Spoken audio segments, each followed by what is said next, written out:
what's going on? I'm DJ Sixsmith. You're watching The Sit Down. Check who we got. It's Echosmith here. Sydney, Graham. What's up, guys? Nice to meet you. You got everyone's names right? Got everybody's names right. That's a good start. In the right order. In the right order, too. Yeah, I mean, I can't mess that up. It kind of wouldn't be the best way to start things out. Our parents still mess it up, Yeah. so I think that it would You're like, Mom and Dad, can we get this right after all these years? I know. Luckily, being the only girl, it's pretty hard to. Yeah, that'd be bad if people are mixing up your name. That's for sure. Noah? I don't think that's a girl name. Actually, no, it is, actually. Many Noahs. I take it back. Anyway, Very whatever. true. So. Yeah. What's it like spending so much time with each other here? Because it's been your whole lives, so how do you guys manage it? Do you take breaks from each other? How do you do it? I think we do. We take good breaks from each other, but we also spend a lot of time together, you know? Yeah, we've been doing the band now for like 12 years. Wow. So. Yeah. Which, we're just so old.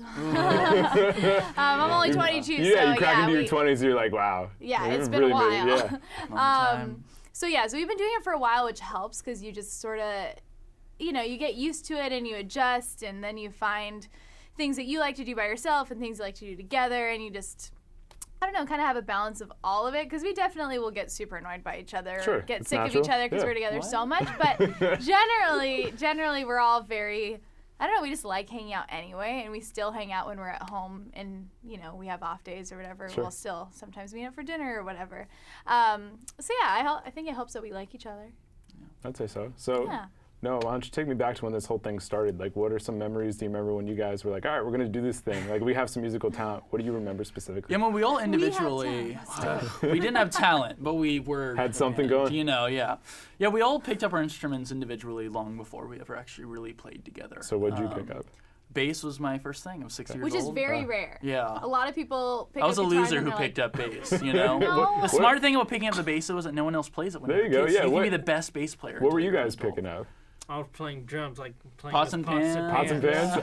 Yeah, he literally was making his own drums, and I just naturally was just singing. I mean, I had my first performance when I was 2. Oh, wow, super early. Because we here. grew up in the church, too. So I guess I was singing for like 1,000 people or something, which I don't remember. So it literally was before I can remember. But then we just happened to make up a band. We all picked the perfect instruments, and we just street performed like crazy.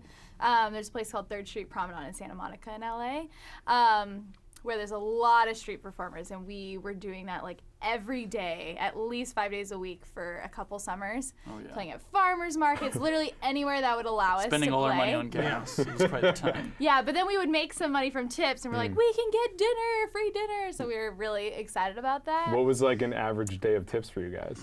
I feel like There I were wonder times what we our would make. most.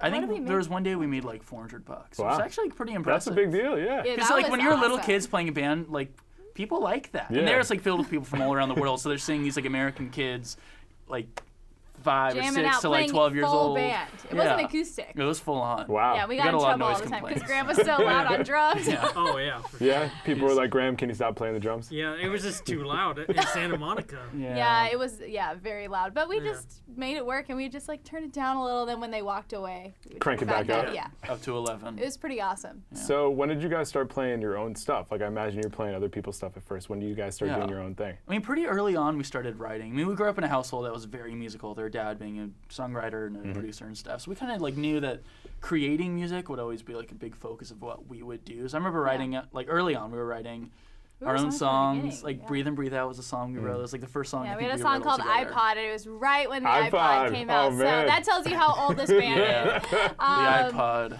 Yeah, so we were writing songs from the beginning, also because we wanted to make that a priority, because all of our favorite bands wrote their own songs, like U2, Coldplay, The Killers, and we always, I don't know, just looked up to them so much. We're like, I think it's important to write your own stuff, and gosh, am I grateful that we did, because it just feels so much better that way, in my opinion. You're very connected to it. So, but we still would play a bunch of covers, of course, especially in the beginning. Absolutely. But once we got signed, that's when we sort of, I don't know, transitioned to 1 or 2 covers in the set. And we still like to play one because it's, I don't know, just fun for everyone. How did you guys make the jump from street performing to getting signed? Like how much time was in between there?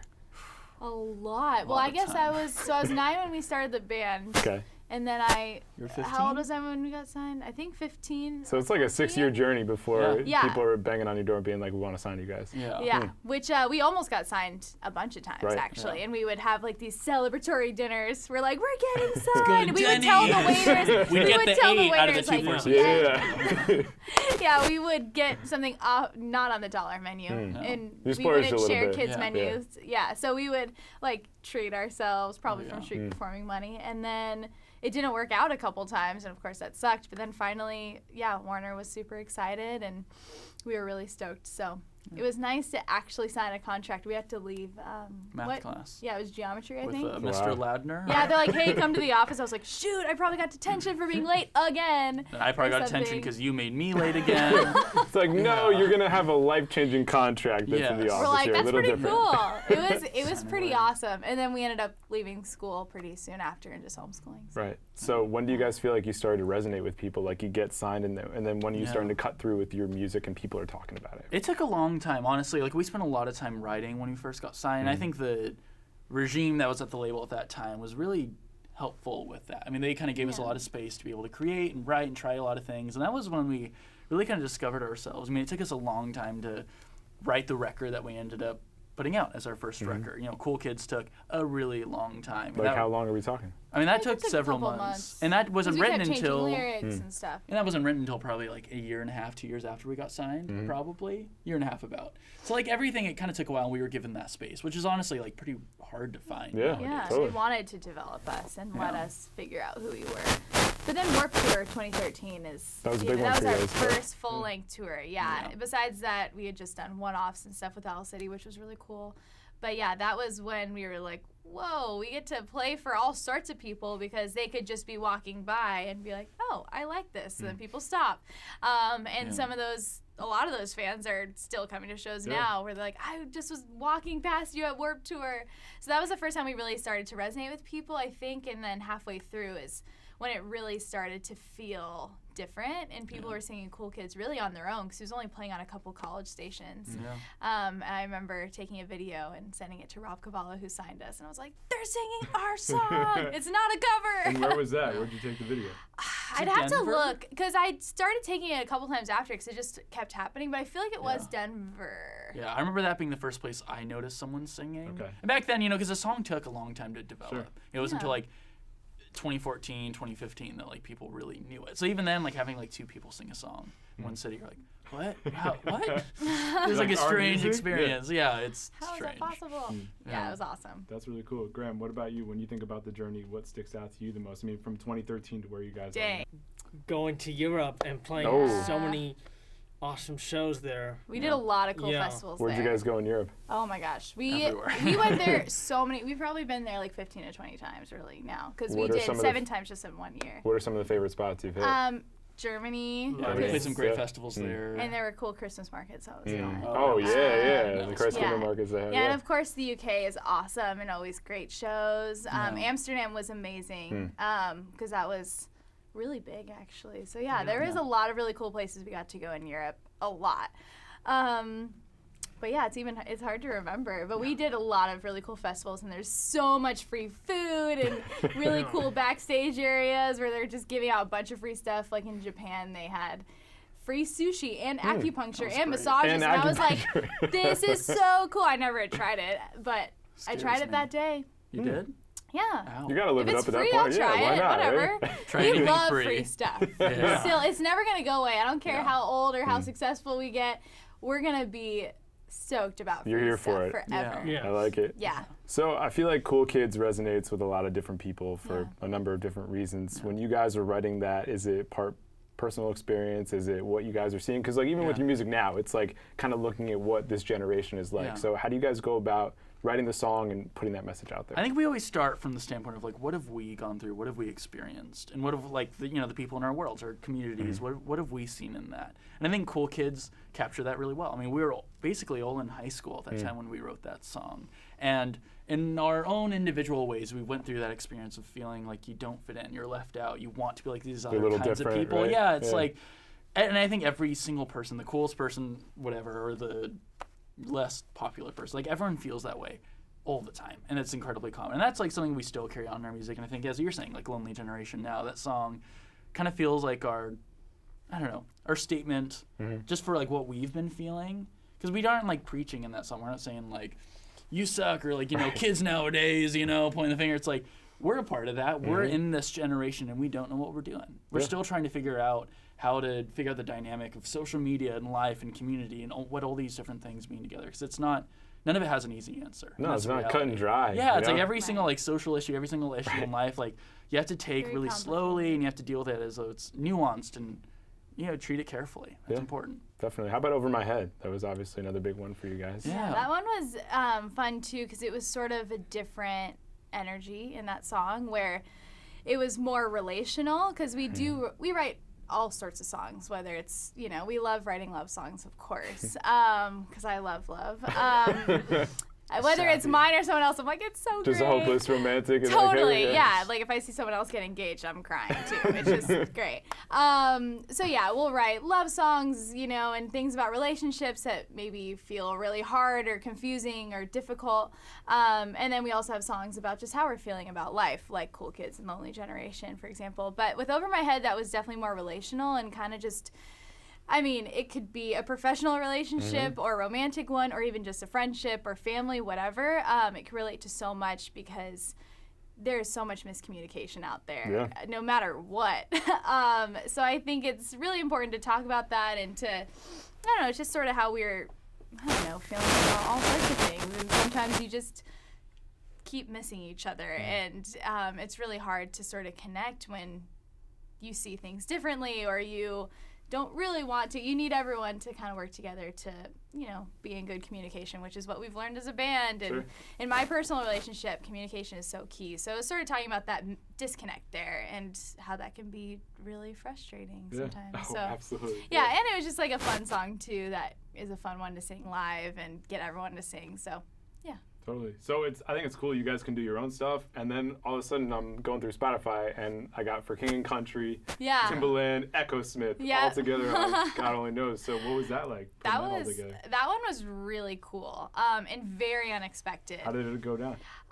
So basically, our dad had known Joel from the band, and his wife Mariah, and they came over to our house, and they were just talking about, I don't know, what was coming up for them, and I don't know, we had stayed in touch with Mariah for a while. So they were just hanging out, and they talked about how they had this Timbaland remix of their song God Only Knows, which we had loved already because it came out, I forget how long ago, but we already were a fan of the song. And then once he heard that, and he said that they were looking for someone to feature on it, somebody in pop, we were like, whoa. My dad texted me. Can we get on there? Yeah, well, I wasn't there for it, but he was talking about it, and I think my dad brought up the idea, and they were excited about it, and he texted me. He's like, hey, would you want to do this? I was like, absolutely, yes. I will sing tomorrow if that's what I need to do. Wherever I need to be, right? Totally. And then I heard the Timbaland version of it, and I was even more in love, because he's just so legendary. He's so great. So he added this whole other thing to the song, and just made me so excited about it. And I literally sang it a few days later. Wow. And FaceTimed with Joel and Luke, and just talked about, I don't know, okay, try this harmony or try this ad lib, and it was very collaborative, even though we hadn't met until the song had already been out. That's such a strange concept. Like, it's people crazy. Don't realize that, like, you're not all in the same studio. It's like happens you do your all vocals the time. Over the it internet. goes out. And it's like, oh, great song together. It's like, we've never actually hung out. Yeah, like, what's he like? Or I'm like, I don't know You're like, yet. no idea. Yeah. But that's the amazing thing about this. It's like, you can get a friend of a friend, your dad gets involved, and they're like, boom. It's a great song. Totally, yeah. That's And awesome. if the internet didn't exist, or FaceTime, maybe it wouldn't have worked out the way it did. You know what I mean? So absolutely. I'm really grateful for that aspect of, how connected we are on the internet, even though sometimes it's kind of scary. There can be a lot of bad things about the internet, but that's a Totally. perfect example of a good thing that you have, right? Yeah, good things can come from all sorts of things. So, yeah, it was a very fun experience and very quick. Yeah. It came out like 2 or 3 weeks after I recorded it. Yeah. That's crazy. So you guys have been all over the world, performed with a lot of different people. When have you guys been the most geeked out to perform with this band or this person? Like, what are the... Like a fangirl moment? Yeah. We played a show with Sting once. Oh, and wow. That for me was like a big... Where was that? That was in Texas. I don't even remember what it was. Some I forget. event, and we opened for him. And then afterward, we met him. That's awesome. He shook my hand. He said, "Well played." You're like, oh my gosh, Sting. Yeah, and that hand is really dirty because he's never washed it. No, I'm just kidding. It smells It was like years coals. ago. That'd be so gross. Sting's a good one. He is. Oh, that was so cool. We played. I think it was Summer Sonic in Japan, and Ariana Grande was headlining, and I was side stage. And I was already like so excited because I think she's awesome. I think that was when One Last Time was like playing every second. I was like, I love this song. And then I was just standing side stage because, you know, you have the cool pass and you're able to chill wherever. Sure. And she walked past. She's like, you look so cute. I forget what I was wearing. And I remember thinking, You're like, I'm never She's so changing cute. I don't again. hear that very much, you know? Yeah, Sting didn't call you cute, didn't but he call said me he cute. had good He said, bass "Well line. played." Now I wish he called me cute. And we played with the Killers very recently, I love the same Killers, festival, yeah. and I got to meet them and hang out with them for a bit, and they're like the coolest people ever. So That's awesome. I was pretty stoked that day. Yeah, totally. I'm glad I stayed for their show. It was That's a epic. good move. Graham, how about you? Who are some drummers along the way you met? Anybody you've been like, damn, this is a cool dude? What do you think? Probably. Oh, wait, were you gonna say something? What are you gonna say? I was just gonna say we always loved Switchfoot growing up Oh, so much, Switchfoot. and hanging out with Yeah. Chad Butler was pretty. That's pretty dope. yeah. Where was that? Do you remember? That was in San Diego. Oh, okay. We've hung out with him a couple times, Nice. but you guys got to connect, which was nice. Now That's really Graham, nice. he wanted a mustache ever since. Can you grow it? Have you tried? I can grow one. Yeah, why not? Let's Does do that it. does that Take fit a with the while. rest of the He's He's band? gonna Yeah? have to. Don't you have to grow a full beard and then I shave mean, you it? can go either way. Or does yeah. it just like kind of come in? Just hanging out right there? Cindy, obviously not from development. personal experience, but yeah, you can grow it either way. You know, That's it's what gonna I grow heard. all Cindy over. grows a really good mustache. Cindy's got a great mustache. If I want to. No, I'm just kidding. No. We can add some Rogaine to your Oh, yeah. mustache Yeah, if go you need for a it. little help. He'll die or something. So you guys are here in New York for the Artist Den, which will Yes. be coming up a little bit later for people to see. But what's most exciting about this for you guys? We're playing a lot of new songs. Yes. For the Kinda very terrifying. first time, actually. So that's really exciting, the fact that we get to play these songs finally, these songs that we've been working on for so long from the new album. We're playing, I don't know, 6 or 7 new songs. Yeah, I think It's a decent sized set, too. We're playing at least an hour, if not wow. longer. So it's going to be a full show. It's not just a little, hey, here's one song or just 3 or something. Yeah. So it's really special that we get to do a full set for this. That's awesome. And play so many new songs and just have a lot of new, I don't know, energy and feeling in the set. We have some fun like instrumental moments too that Noah spent a lot of time on. So yeah, we're excited to just bring in this new era with this show. It feels like the perfect way to kind of get into the, I don't know, new album feeling. And yeah, I'm really excited. I'm just trying to like practice everything as much as I need to. Gotta nail it, right? Yeah, no, I know it. I'm just now at the point where I'm like, wait, do I know it? But, we're good. You know We're it. good. You're good. Oh yeah, you got I it. know it, but I just want to feel prepared, you know, Yeah. which I do. I'm very That's excited. good. I feel you. So you guys are obviously immersed in the music scene. Who are other bands or other people you're looking at right now and you're like, they're doing some really cool work, or here's some people that we haven't really heard about yet that Yeah. are about to pop? Like, who comes to mind for you guys? Boy, that's a good question. A band that we've been really into is the Japanese House. Oh, yeah. They're signed to Dirty Hit, which is 1975's record label. Okay. So really So cool. great. I just saw them live at the Wiltern in LA. Oh, nice. Like 2 weeks ago or something. And it was a really great show. I think that's a band to check out. What else is there? That's like Where's my Apple new Music? favorite. Yeah. I'm terrible at finding new music, but yeah, Japanese House is. I mean, like, DeLacy, you know, I mean, I feel like that's a pretty well-known Yeah, song yeah. now. But her other music's really great, too. But when I first heard that song, I was completely shocked. I heard it on a pop radio station, Wow. and it was completely different than everything else that was being played before. always And that was was so impressive to me. So I think like finding artists like in that vein that can like fit within the pop world, but bring something that's like so fresh, that excites me. Yeah. How do you guys find people discovering you these days? Because there's some people that have been with you the whole ride. Some people are just Totally. find you on radio. Some people find you on Spotify. How does that go down for Yeah. you guys? It really depends, and I don't know. I've heard a lot of different things lately too, because I saw a comment or something on Instagram that said, "I just discovered you guys a couple months ago," and I love hearing that. You're like, because where you been? Right? It's okay. We'll be a band for a very long time. True, yeah, so you there's guys are lots young, of time yeah, to discover yeah. us, and a lot of like fun things to grow in and stuff. But somebody said, I think they heard heard one of our songs. I don't even know which one it was. It was, I think, at like a grocery store or something. We hear that all the time. Just random spots like that. People hear it in Starbucks. Bright gets played a lot in stores. I hear it all the time. So then there's random B-sides too. I was at Party City the other day and just trying to find a Halloween costume. And I was so frustrated. I was like, I can't find, I don't know what to do. And then all of a sudden our song Come With Me came on. Oh, really? And I was like, this is cool. I'll be myself. Is that what you said after? I should have said this is me up here, guys. No big deal. Yeah, it was pretty awesome. I took a little video, and everyone around me was like, what is she doing? She must really like that song. But I kind of forgot the words to it anyway. But yeah, so people hear it in all sorts of places, which is cool. Of course, the radio is like a great place to discover new music. And we have a lot of fans that first discovered us there, but you never know. It could be right now or on any sort of TV show we've been on. So yeah, you just never know. That's why it's good to do a lot of things, because people, I don't know, live different lives and have time for radio and some don't, you know? So it's pretty fun. Who would you guys like to collab with that you haven't worked with yet? Who are some people that come to mind? Timbaland was a cool collab that was like on the list. I would love to do something with Coldplay if we're talking Dream. I mean, that would kind of be a full circle moment, right? Yeah. Totally. I mean, we've always said Coldplay or the Killers would be epic to do something with, so. That would be a nice crossover there. I can do that. That would be nice. I'd be very excited. And then I could quit music. No, I'm just kidding. I'm done. I'm done everything. That would inspire me to keep doing it. Sure. We would feel like we're doing something right if we got to that point, so. Yeah. Good deal. So the new single's out. Album comes out January? Yes, January which is also called, so yeah, the single's Lonely Generation, out now. The album is called Lonely Generation as well, which just felt very fitting for this whole body of work. Yeah, January 10th, 2020. We're finally to 2020. That's right, almost. Pretty wild, right? That's terrifying. It's kind of insane. Oh, and we're going on tour. Yeah. Where do you guys start out? In New York. We start in Philly, or DC. DC, yeah. And then our second day is in New York. In New York, cool. Yeah. Awesome. Yeah, so we're really excited. That all starts February. So yeah, tickets just went on sale the other day, echosmith.com.